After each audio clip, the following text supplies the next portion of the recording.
Un mensaje a la luz de la palabra, con el pastor Bernardo Ríos. A continuación. El verso 21 por ahora y después oramos. Y entraron en Capernaum, y los días de reposo, entrando en la sinagoga, enseñaba. Vamos a orar.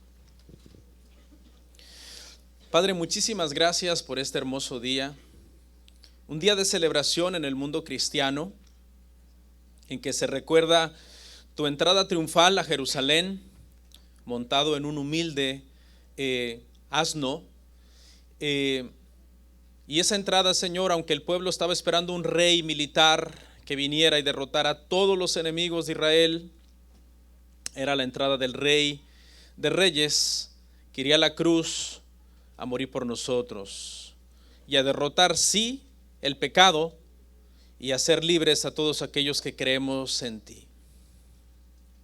Padre, te damos a ti toda la gloria y la honra por tu amor, por tu cuidado, porque llegaste a ser el Cordero de Dios que quita el pecado del mundo, tomando en la cruz ese lugar, Padre, que le correspondía a los pecadores. Pero tú, siendo puro, limpio, sin mancha, perfecto, fuiste allí, Señor, y tomaste la ira que nosotros merecíamos. Te damos a ti la gloria y la honra, Padre. Permite que pueda este día predicar, Señor, con claridad, que tu pueblo pueda entender, ser bendecido, recibir tu palabra en sus corazones. En Cristo Jesús. Amén.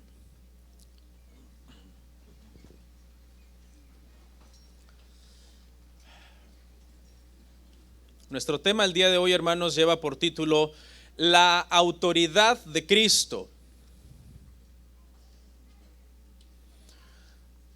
Hasta aquí, hermanos, hemos visto en el Evangelio de Marcos cómo Juan, anunciado por Juan el Bautista,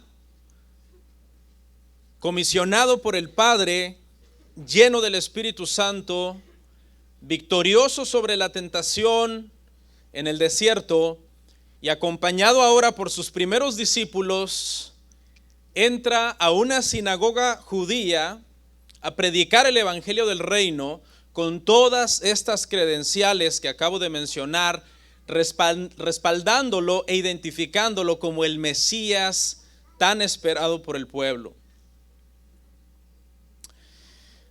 Humanamente hablando, Jesús no era un académico.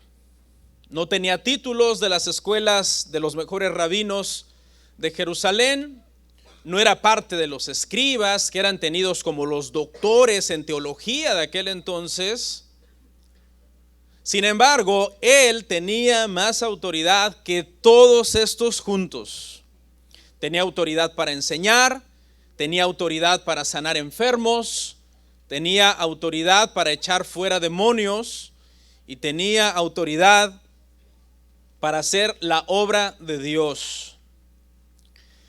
En este pasaje, hermanos, que veremos del verso 21 al verso 28, estaremos hablando, hermanos, sobre la autoridad de Jesús. Y vamos a ver 3 puntos. En primer lugar, vamos a ver cómo Jesús predicaba con autoridad en el verso 21 y 22. Luego, cómo el demonio que estaba dentro de un hombre, al oír la enseñanza de Jesús, reconoce la autoridad de Jesús en el verso 23 y 24. Y luego, cómo cuando este demonio se manifiesta, el Señor Jesús lo echa fuera de este hombre con autoridad. Vamos a ver en primer lugar entonces la autoridad del Señor cuando Él predicaba. Jesús predica con autoridad. Vamos a leer una vez más el verso 21 y el 22.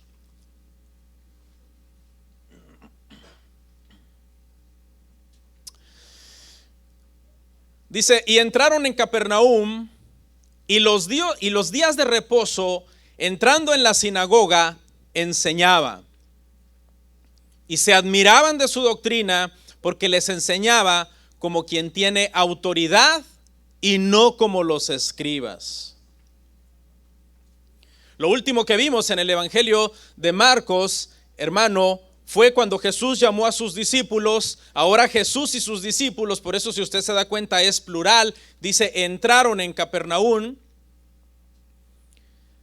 Llega a este lugar y le quiero hacer algunas aclaraciones que, repito, en este evangelio me voy a tomar el tiempo de irlos llevando un poco de la mano sobre algunos asuntos que considero necesarios, que son pequeños detalles que deberíamos comprender.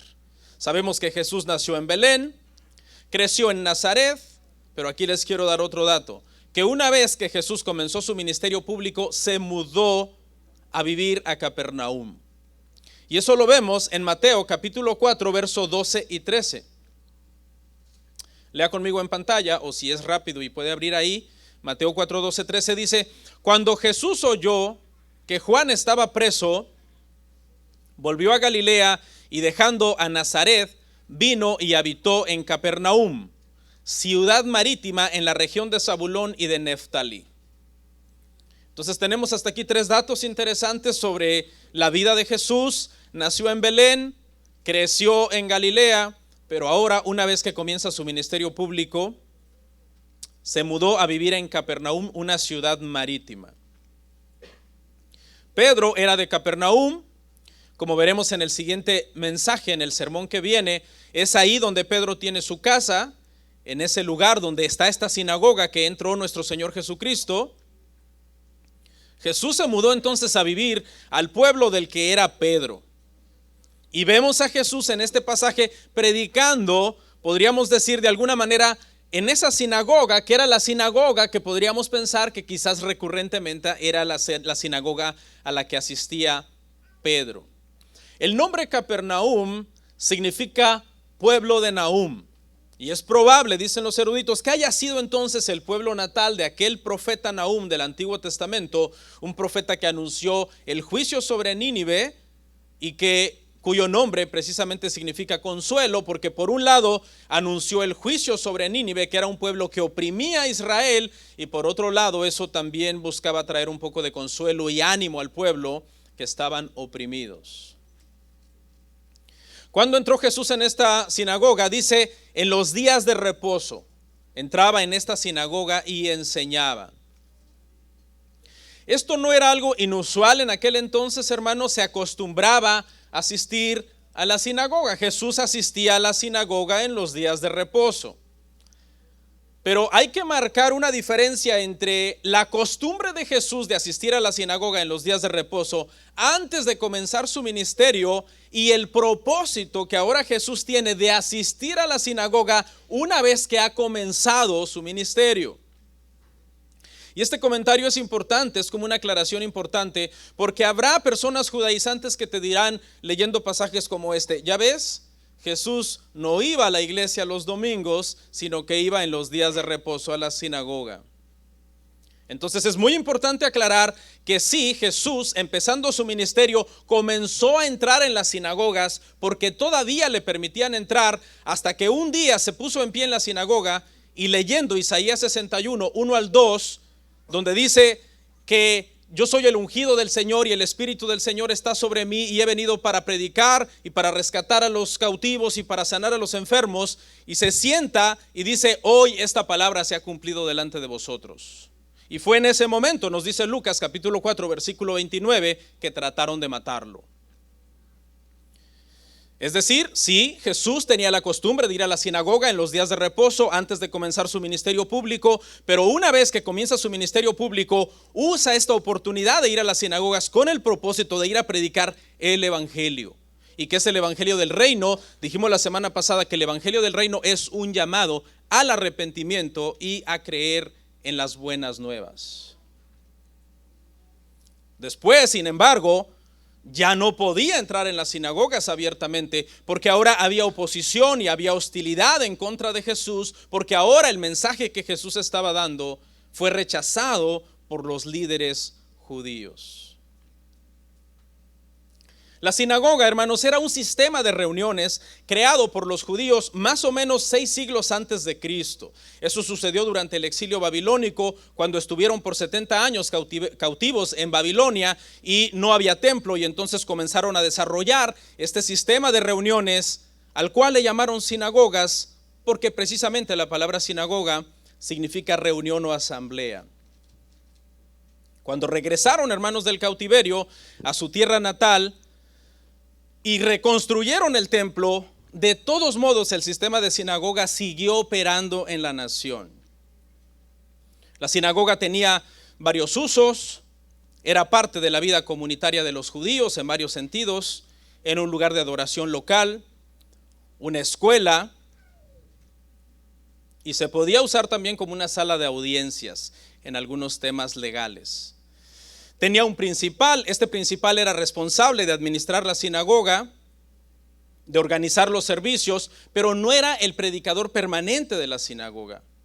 Este principal permitía a los maestros que llegaban como invitados a las reuniones, si él les consideraba que eran competentes para exponer una porción de la escritura, les permitían exponer. Es decir, tú podías llegar como invitado a una sinagoga, y si el principal te lo permitía, podías ese día levantarte y exponer. Jesús echó mano de ese recurso, y vemos a lo largo del libro de los Hechos que Pablo constantemente también llegaba a una ciudad y lo primero que hacía era ir a predicar a una sinagoga, y lo que iba a predicar era el evangelio, era arrepiéntanse, crean en Cristo para que puedan ser salvos. Sabemos el desenlace. Por lo general siempre acababan rechazándolo, y una vez que lo rechazaban en la sinagoga, Pablo decía, me voy a los gentiles. Porque de hecho para eso fue comisionado, para llevar el evangelio delante de los gentiles. ¿Qué estaba haciendo Jesús en la sinagoga? Marcos nos dice que Jesús enseñaba. No nos dice qué en este pasaje, pero ya aprendimos la semana pasada que el mensaje de Jesús era el mensaje del evangelio del reino. Así que no tenemos que ser muy sabios para deducir que Cristo está llamando a las personas de la sinagoga al arrepentimiento, lo cual era chocante para un religioso que creía que estaba bien con Dios y que no necesitaba arrepentirse. ¿Y qué pasó después de que lo escucharon hablar?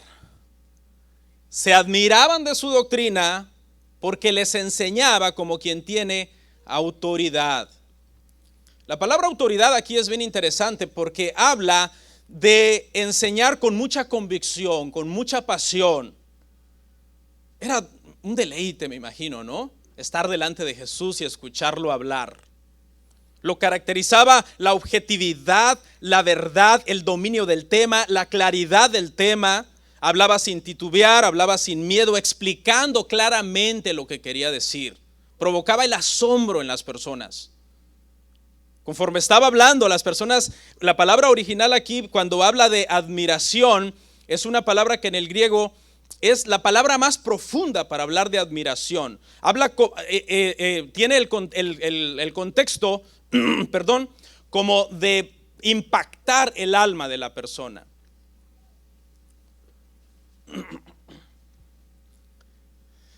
Se admiraban de su doctrina, dice, porque no enseñaba como los escribas. Los escribas eran esos estudiosos que yo le mencioné de las escrituras, eran considerados doctores, eran considerados los académicos, los que tenían diplomas, los que tenían títulos, eran muy respetados por la gente.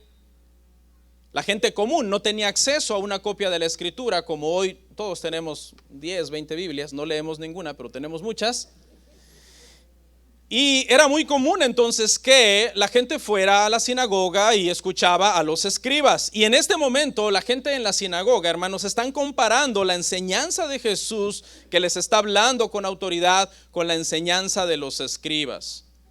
Y es que aunque eran muy estudiosos y muy doctos, la enseñanza de los escribas a lo largo de los siglos se había desviado y había dejado de ser objetiva. El tema de los escribas se venía arrastrando ya de siglos, desde los tiempos de Esdras, desde los tiempos de Nehemías, pero el mensaje de la escritura que los escribas tenían en un principio, como Esdras, que era un hombre fiel a la escritura, como Nehemías, que era un hombre fiel a la escritura, a lo largo de los siglos ese mensaje se comenzó a diluir y se comenzó a llenar de citas de otros escribas y de otros maestros. Jesús, sin embargo, decía: en verdad os digo. Oísteis que fue dicho, mas yo les digo. Mientras que los escribas hacían lo contrario. ¿Oyeron qué dijo fulano? ¿Oyeron qué dijo sutano? Y pasaban entonces los escribas citando a muchos otros escribas anteriores de ellos. Prácticamente, hermanos, la religión judía había devenido en un legalismo y había pasado a ser mandamientos morales de parte de Dios, a ser una serie de reglas interminables de hombres. Por eso es que la enseñanza de Jesús entonces es una enseñanza que tiene una autoridad especial. Los escribas hablaban de memoria, lo que sabían que habían dicho otras personas. No se sentía el corazón de ellos en el mensaje, no le ponían corazón. El mensaje de Cristo estaba lleno, sin embargo, del poder de Dios. Las personas podían sentir el poder de Dios en las palabras de Cristo Jesús. Los escribas habían desarrollado toda una ley oral que la habían hecho casi más importante que la ley escrita, y esas adiciones que ellos mismos habían hecho a la ley de Dios las hacían vinculantes para las demás personas. Decían: tú tienes que guardar esto, aunque no fuera precisamente lo que estaba mandando la palabra del Señor. En resumen, en este punto vemos entonces, hermanos, la autoridad de Jesús a la hora de enseñar, su claridad, el poder que se sentía cuando él hablaba y cómo las almas de las personas eran prácticamente movidas por el mensaje que estaban escuchando de los labios del Señor. Vemos en estos dos versos entonces que las personas reconocen la autoridad de la predicación del Señor. Dice: se admiraban de su doctrina. La palabra doctrina simplemente significa enseñanza. La enseñanza de Jesús en este punto había dejado maravillados a todos los oyentes. Y así es como llegamos a nuestro punto número 2. El demonio reconoce la autoridad de Jesús. Lea conmigo Marcos 1, 23 al 24, por favor.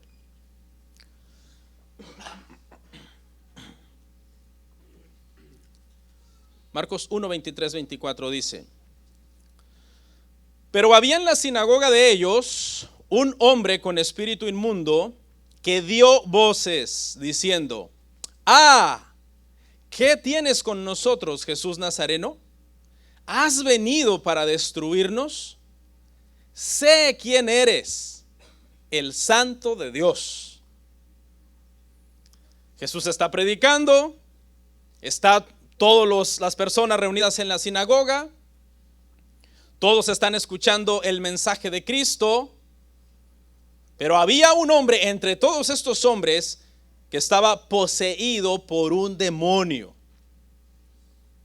El demonio en la vida de este hombre se había podido ocultar del principal de la sinagoga. Se había podido ocultar de los escribas, que eran predicadores invitados recurrentemente a la sinagoga. Se había podido ocultar de los miembros de la sinagoga, que eran un grupo de religiosos legalistas. Y nadie lo había notado. Pero no podía esconderse de la mirada omnisciente de Cristo. Debido al temor que comenzó a sentir, escuche lo que el mensaje de Cristo produjo, hermano, en este hombre que estaba poseído. Un temor se apoderó del demonio que estaba dentro de esta persona. Obviamente era un falso creyente, ¿verdad, hermanos? No era un verdadero creyente. Los verdaderos creyentes no pueden estar poseídos por demonios. Así que si usted es cristiano, no se preocupe. Esté tranquilo, tenga paz, no ande ahí con un delirio de persecución pensando que el diablo y los demonios son soberanos y que pueden hacer con usted lo que ellos quieran. No pueden. No pueden. Alguien diría desde su experiencia personal: pastor, pero yo he visto cómo una vez liberaron a un hermano. Bueno, le aclaro, si usted vio la liberación de un hermano, no era hermano. Alguien dijo sabiamente, no hay cristianos que creen estar endemoniados, hay inconversos endemoniados que creen que son cristianos. Ahora, con esto no le estoy diciendo ignore al diablo y los demonios, no existen, porque eso también es un error. La Biblia dice que no ignoremos las maquinaciones del diablo. Es cierto que el demonio, los diablos, los demonios no pueden poseer a un cristiano, porque un cristiano es templo y morada del Espíritu Santo, estamos llenos del Espíritu Santo y no podemos estar habitados por el Espíritu Santo y por los demonios. Sin embargo, no debemos de perder de vista que el Señor puede permitir cierta influencia del diablo en las personas, incluso siendo cristianas, y afligirles incluso con ciertos males, como por ejemplo, el diablo puede tentar a un cristiano. Mire lo que dice Mateo capítulo 16, verso 23. Pero él, volviéndose, dijo a Pedro, quítate de delante de mí, Satanás, me eres tropiezo, porque no pones la mira en las cosas de Dios, sino en las de los hombres. ¿Era Pedro cristiano? Sí. ¿Se estaba dejando influenciar por algunos pensamientos que tenían sus raíces en el plan del diablo de que Cristo no fuera a la cruz? Sí. Entonces sí, somos bombardeados algunas veces con dardos de fuego, como dice la carta de los Efesios, dardos del maligno, pensamientos. Entonces el diablo no te puede poseer, pero te puede tentar, puede mandar un dardo de fuego, un pensamiento, una influencia y llevarte a decir o a hacer cosas que no son la voluntad de Dios, como lo que estaba haciendo Pedro en este momento. Pero no solo eso, también el diablo puede producir ciertos males a los cristianos, aclarando que siempre tiene que ser bajo la supervisión y permiso del Señor. Como cuando el diablo vino a acusar a Job delante de Dios. Y Dios le dijo, está bien, te lo presto, nada más no toques su alma, no toques su vida, porque él es mío, te lo presto, probémoslo entonces. Y el diablo vino y dice y produjo o provocó que de alguna manera una sarna maligna cayera en la vida de Job desde su cabeza hasta la planta de sus pies. Pero puntualmente veamos un ejemplo en el Nuevo Testamento donde también trajo una aflicción de cierta manera sobre el apóstol Pablo, 2 Corintios 12:7.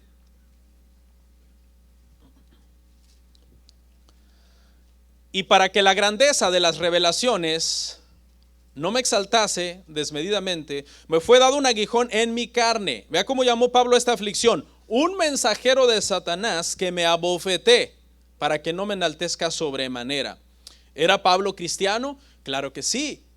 ¿Fue de alguna manera afligido por lo que él llama un mensajero de Satanás? Sí. En conclusión, aquí en esta parte entonces, los demonios sí pueden de alguna manera afectar a los cristianos, siempre y cuando Dios lo permita, pero no les pueden poseer. ¿Cómo deberíamos de manejar el día de hoy este tema de los endemoniados? El tema de los endemoniados fue muy importante en el siglo I y en el ministerio de Jesús y en el ministerio temprano de los apóstoles. Y eso lo vamos a ver a lo largo de Marcos. Tal parece que fue una época especial en que Jesús vino directamente a derrotar a los demonios, y yo voy a explicar eso un poco más adelante. Los cristianos hoy en día en sí, nuestro principal llamado, note que no es en sí hacer exorcismos. Nuestro principal llamado es en sí a la evangelización. Tenemos que evangelizar, tenemos que predicar el evangelio.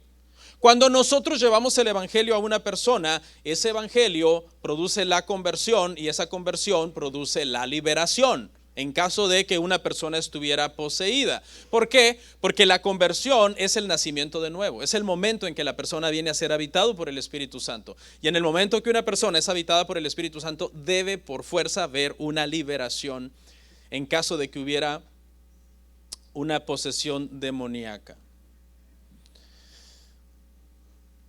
Somos invitados entonces en sí a este tema, a evangelizar. ¿Qué caso tiene que alguien me llame para que yo vaya a liberar a un inconverso? No tiene ningún caso. ¿Qué se debería de hacer con una persona que se sospecha que él quizás está poseído por un mal espíritu, por alguna conducta extraña? después de que los médicos hayan descartado que no es algo químico del cerebro, que no es algo emocional, interno, y que ya se hayan hecho todos los exámenes y haya conductas demasiado extrañas, quizá, pues lo que hay que hacer es predicarle el evangelio a la persona. Usted quizás no esté 100% de acuerdo conmigo en este tema y podemos diferir, no hay ningún problema, porque yo sé que de repente hay personas que traen otra enseñanza respecto al tema de los que están poseídos. Pero bueno, ese no es el punto hoy, ese no es el tema, y otro día lo podemos hablar. Vamos a continuar en este punto viendo qué pasó entonces con este hombre que estaba poseído. ¿Qué fue lo que hizo este hombre, hermano, cuando escuchó a Jesús? El endemoniado, dice, desde ahí conmigo en el pasaje, dio voces. La palabra en el original es gritar fuertemente, como con gruñidos y chillidos, algo así como los ruidos que emiten los cerdos. No sé si usted alguna vez ha estado cerca de los cerdos. Qué escandalosos son los cerdos. Te acercas con ellos para darles de comer, una chilladera, hermano, y no te dejan de seguir de molestar. Y es tan desagradable su sonido, hermano. Son ricos en carnitas, pero son tan desagradables en su conducta. Y este es más o menos el grito que emite, hermanos, el demonio, tomando las cuerdas bucales del humano prestadas para expresar su miedo. El demonio que estaba oculto en este hombre ahora es expuesto y grita y chilla y gruñe, porque obviamente si algo vamos a aprender del demonio es que el demonio sí sabe quién es Cristo. Él sabe quién es Él. Y mire lo que dice, diciendo, ¿qué tienes con nosotros, Jesús Nazareno? Durante todo su ministerio, hermanos, el Señor Jesucristo dominó a los demonios completamente, de punta a punta. De repente circula en las redes sociales una foto hecha así, no sé si dibujo o algo así, de Jesús haciendo venciditas con el diablo. ¿Alguien las ha visto? El diablo y Jesús haciendo venciditas. Eso no existe en la vida real. El diablo y los demonios no representan ningún poder para Cristo. Cristo no necesita echar venciditas con el diablo. Con que haga así, lo desaparece. O a cualquier demonio. Jesús tenía ese poder. Vea que el demonio habla en plural. El demonio dice, ¿qué tienes con nosotros? Está hablando por todos los demonios. Demonios de diferentes rangos. Jesús domina a los demonios no solo uno por uno, sino a todos juntos, y no solamente al rango más inferior, sino al rango más alto de demonios. En caso de que haya un demonio que diga, yo soy más grande comparado con otros demonios, pero no comparado con Cristo, con el poder de Dios. Desde el principio del ministerio del Señor, vemos que no fueron rivales, hermano, los demonios para el Señor. Desde el cielo, cuando se rebelaron, los arrojó con poder. En la tierra los atormentaba con su presencia y los echaba fuera de las personas. Y en un futuro los lanzará al infierno. Ese es el poder de Cristo. Vea cómo el demonio llama a Cristo. Lo llama Jesús Nazareno. El tono, dicen los eruditos, es de menosprecio. Porque un Galileo era menospreciado. Y los dirigentes judíos en particular se burlaban diciendo, ¿cómo puede venir alguien de Galilea? ¿Cómo puede salir algo bueno de Nazaret? Que Galilea era ciudad de Nazaret. El demonio de alguna manera entonces está usando un término despectivo, usando el pueblo de Jesús como despreciando de alguna manera lo mismo que hacían las multitudes incrédulas. Pero mire lo que dice después.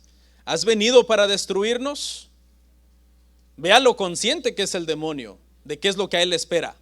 Vea que el demonio no dice, ¿has venido para redimirme? Porque el demonio no es redimible, el diablo no es salvable. En los primeros siglos de la iglesia, uno de los padres de la iglesia se desvió en este tema y dijo que el diablo y los demonios se podían salvar, fue Orígenes. Bíblicamente nosotros entendemos, el demonio aquí no dice, ¿has venido para salvarme antes de tiempo? El demonio dice, ¿has venido para destruirnos? Son irredimibles. Esa es la enseñanza ortodoxa de la iglesia. La iglesia ortodoxamente ha creído que el diablo y los demonios son irredimibles. No es que el diablo y los demonios un día se van a arrepentir y van a decir, te aceptamos en nuestro corazón, Señor, y sálvanos. Son irredimibles. Pensó el demonio, habrá llegado ya la hora. Y le dice el demonio a Cristo, sé quién eres. Eres el Santo de Dios. Buena teología tenía el demonio. Tenía mejor teología que los testigos de Jehová. Tenía mejor teología, hermano, que los mormones. Ay, disculpen si hay un mormón, un testigo de Jehová aquí, ¿no? Al final nos arreglamos. No, el demonio, hermano, sabe muy bien. Él dice, yo sé quién eres, tú eres el Santo de Dios. Y al llamarle santo, el demonio está implicando que sabe que Cristo aborrece la maldad, aborrece el pecado. Y Él es un ser de maldad, por lo tanto lo que le espera es destrucción. Irónicamente, en esta reunión en la sinagoga, hermanos, los únicos que identifican correctamente a Jesús son los demonios, no las personas. Los dirigentes judíos lo rechazaron. Los demonios lo reconocieron en el sentido de saber quién era Él. El pasaje nos revela entonces este contraste entre la respuesta del pueblo a la autoridad de Jesús y la respuesta de los demonios. Los que estaban ahí eran pecadores, los demonios también eran pecadores. Sin embargo, solo los demonios gritaron de miedo ante su maldad. Las personas se admiraron de la doctrina, pero no los llevó a postrarse y a reconocer a Cristo y arrepentirse de su maldad. Los demonios reconocen a Cristo y ante su maldad reconocen que lo que merecen es juicio y castigo por su maldad. Y por eso dicen, ¿acaso has venido a destruirnos? Nunca los demonios se atrevieron a levantar una mano contra el Señor Jesús, ¿no? Como les pasó a aquellos en Hechos que intentaron liberar a un hombre, a aquellos hijos de ¿cómo se llamaba? ¿Esceva? El hombre que tenía 7 hijos e intentaron liberar a un demonio, a un endemoniado, y dice que el demonio se levantó contra ellos y los venció. Eran 7, parece, los hijos, ¿no?, de este hombre, y dice que les rasgó toda la ropa, los dejó casi semidesnudos, todos aruñados, y así salieron huyendo delante del demonio, ¿no? Un demonio no se podía atrever a hacer eso en contra del Señor Jesucristo, porque sabía que no tenía ninguna oportunidad en contra del poder del Señor. Mire la conducta de los demonios cuando se encontraban con Cristo. Marcos 3:11. Marcos 3:11 dice así. Dice, y los espíritus inmundos al verle se postraban delante de él y daban voces diciendo, tú eres el Hijo de Dios. La actitud era de postrarse, de humillarse. Reconocían quién era Jesús. No tenían salvación, pero reconocían a Jesús. ¿Cuál es la diferencia entre un demonio y una persona que hoy esté aquí que reconozca quién es Jesús? Que para ti sí hay salvación. Tú sí te puedes postrar, reconocer a Jesús y ser salvo. Los demonios eran irredimibles en ese sentido. Y así llegamos entonces a nuestro punto 3. Jesús echa fuera al demonio con autoridad. Marcos 1, 25 al 28.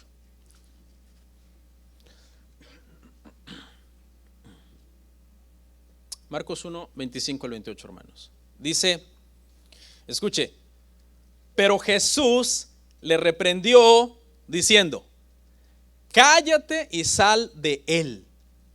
Y el espíritu inmundo, sacudiéndole con violencia y clamando a gran voz, salió de él. Y todos se asombraron, de tal manera que discutían entre sí diciendo, ¿qué es esto? ¿Qué nueva doctrina es esta que con autoridad manda aún a los espíritus inmundos y le obedecen? Y muy pronto se difundió su fama por toda la provincia alrededor de Galilea. Jesús predica, escena número 1, ¿verdad? En nuestro primer acto, Jesús entra en la sinagoga, Jesús predica, su enseñanza está llena de autoridad, la gente se sorprende, pero más allá que la gente se sorprende, el demonio tiembla de miedo. Acto 2, el demonio se manifiesta, no puede soportar la presencia santa de Cristo. se manifiesta en este hombre y grita como un puerco, ¿no? Como un cerdo, grita el demonio, usando las cuerdas bucales de este pobre hombre que estaba poseso. Pero cuando grita, Jesús lo reprende y le dice: cállate y sal de él. Jesús no se inmuta por los gritos de este demonio, no necesitó dialogar con él, no hubo ninguna negociación, no hubo ninguna lucha. El Señor no le ruega, el Señor le ordena. Ambos son imperativos, dos órdenes le da. En primer lugar, te callas. En primer lugar. En segundo lugar, ya que te callaste, porque qué molesto es oírte, sal de él. No más, no se necesita más show. La palabra cállate es una palabra interesante. Jesús la usó en otras ocasiones, como cuando le dijo al mar: enmudece. Es la misma palabra. Y quiso el mar: shh, calmadito. Aquella tormenta, ¿se acuerda? Es la misma palabra. También es la palabra que se usaba para ponerle un bozal a un buey. En otras palabras, Jesús le está diciendo: desde este momento que yo dije cállate, no puedes hablar más. Es como si le hubiera puesto un bozal al demonio y lo hubiera mandado a enmudecer. Hay eruditos que dicen que es como que le dijo: sea amordazado, ponerle una mordaza en la boca y no dejarlo hablar. Los judíos no estaban acostumbrados a este tipo de liberación, porque los exorcismos judíos incluían fórmulas mágicas, rituales, y posiblemente los demonios ni salían porque era todo un circo que montaban, ¿no? Que no estaba basado en las escrituras, sino en tradiciones rabínicas y en creencias antiguas con el tema de los demonios. Jesús, sin embargo, con esta simple orden de sal fuera, el demonio se fue. Nunca falló Jesús al expulsar un demonio. No utilizó rituales, no utilizó fórmulas especiales, simplemente pronunció una orden, porque Él es el que tiene la autoridad. Vea lo que hizo el espíritu inmundo, hermanos, ante la orden del Señor. Dice: y el espíritu inmundo, sacudiéndole con violencia. ¿Ok? Sacudió al hombre. Tengamos compasión de este hombre, ¿no? Tengamos compasión de este hombre. Marcos no nos dice más de este hombre, pero uno se puede poner a pensar cómo había sido la vida de este hombre, la opresión bajo la cual había vivido. Y si te pones a pensar que fuera alguien que tú amas, un hijo, un amigo, un hermano, tú dirías: wow, este hombre estaba sufriendo. El demonio lo ataca por última vez a este hombre, sacudiéndolo con violencia, como haciéndolo convulsionar al hombre. Jesús, sin embargo, lo echó fuera a este demonio. No podía hacer nada contra Jesús y quiso de alguna manera como dar una última agresión a este hombre antes de salir. Dice: sacudiéndolo con violencia. Otra cosa que hizo el demonio, además de sacudir con violencia al hombre, dice que pegó una gran voz y salió de él. Podría ser un grito de victoria de parte también del hombre, ¿no? Un grito en algún sentido del demonio, de terror a la hora de desprenderse del hombre, pero un grito de gozo de parte del hombre que ahora quedaba libre. Y miren los últimos dos versos.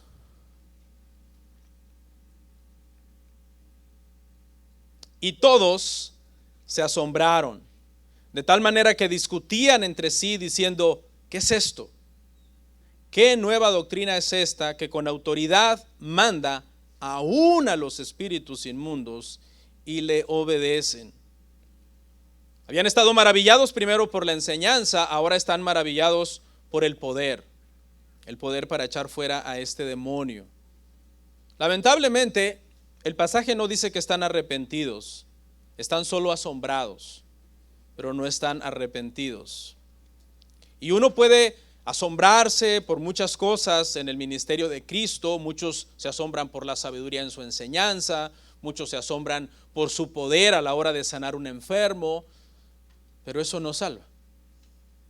Lo que se necesita es arrepentimiento, se necesita fe en su sacrificio. Note la pregunta que hacen, ¿qué es esto? Esta pregunta denota un gran asombro. No sabían en qué posición calificar a Jesús. Decían, ok, tiene más autoridad que los escribas a la hora de enseñar.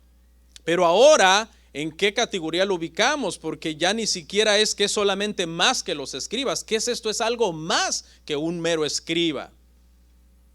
Estaban atónitos, ¿no? Las había tomado prácticamente por sorpresa esta situación. Y luego dice el último verso, y muy pronto se difundió su fama por toda la provincia alrededor de Galilea. Echar fuera a este demonio, hermanos, predicar con autoridad y echar fuera a este demonio hizo de alguna manera que se difundiera la fama de Cristo todo alrededor. ¿Por qué? Quizá un poco de contexto histórico sobre todas las supersticiones que los judíos tenían sobre los demonios en el siglo I nos ayude a entender un poco más.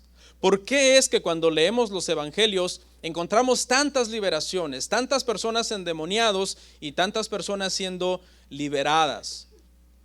Parece que esto, hermanos, era clave en el ministerio del Señor Jesús, era parte de la promesa. Él había venido a libertar a los cautivos. Liberar entonces endemoniados era clave en el ministerio de Jesús, porque de alguna forma también iba en contra de muchas supersticiones que los judíos tenían con respecto a los demonios. Los pueblos de la antigüedad, incluyendo a los judíos, habían desarrollado toda una serie, hermano, de creencias sobre los demonios. Por ejemplo, creían que eran millones de demonios los que existían en la tierra. Decían que una persona estaba rodeado de demonios, que cada vez que tú estabas caminando por un lugar, habían 10,000 demonios a tu lado derecho y 10,000 demonios a tu lado izquierdo. Creían que los demonios andaban por las tumbas o por los desiertos, que decían escuchar aullidos de los demonios desde el desierto. Creían que ciertas personas bajo ciertas circunstancias atraían más especialmente a los demonios, como por ejemplo los viajeros solitarios, las mujeres que estaban dando a luz, una mujer cuando estaba a punto de casarse, el novio también, que los niños no debían salir de casa cuando se ponía oscuro porque también era muy peligroso por el tema de los demonios, que el calor del día activaba especialmente la actividad demoníaca. Creían que los demonios podían producir mala suerte, mal de ojo. Espero que no anden aquí con su ojito de venado, hermanos.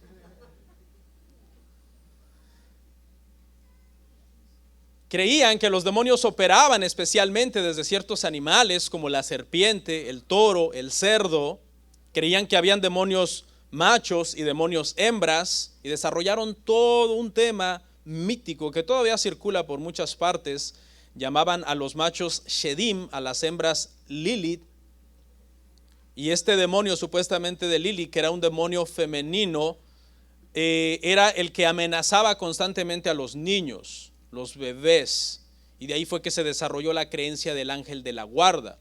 Porque igual como tenían mucha enseñanza mitológica sobre los demonios, tenían también mucha enseñanza mitológica y fuera de la Biblia, que la Biblia no menciona, sobre los ángeles. La idea del ángel de la guarda no es una idea católica, es una idea judía.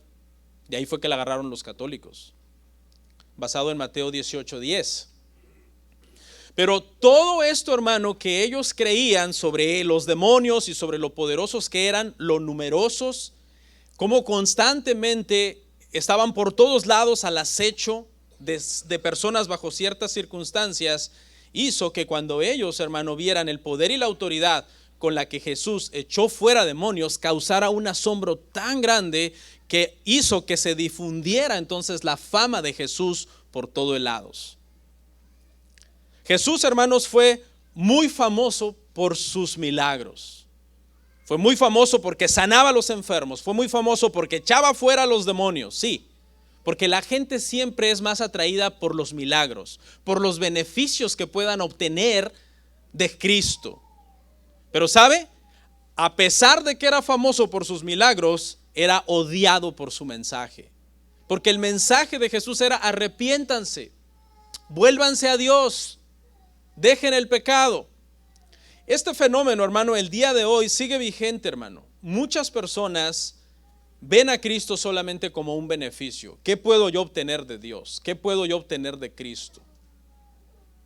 Pero realmente, hermanos, lo que nosotros, lo mejor que podemos obtener del Evangelio, lo mejor que podemos obtener de Cristo es cuando se nos llama a creer en el Evangelio y arrepentirnos de nuestros pecados para poder ser salvos. En conclusión, hermanos, este pasaje es un poderoso ejemplo de la autoridad que había sobre nuestro Señor Jesucristo. Tenía autoridad en palabra, porque la palabra los impresionó, pero tenía autoridad en acción.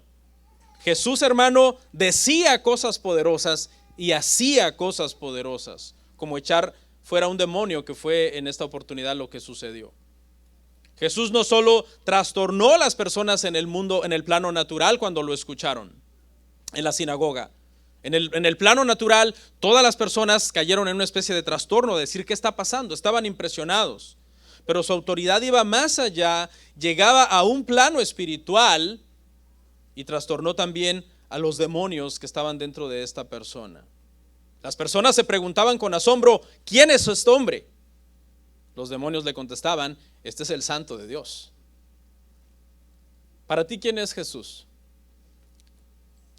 Esta pregunta, hermano, ten mucho cuidado al responderla, porque la respuesta determinará dónde pasarás la eternidad. Oramos, hermanos.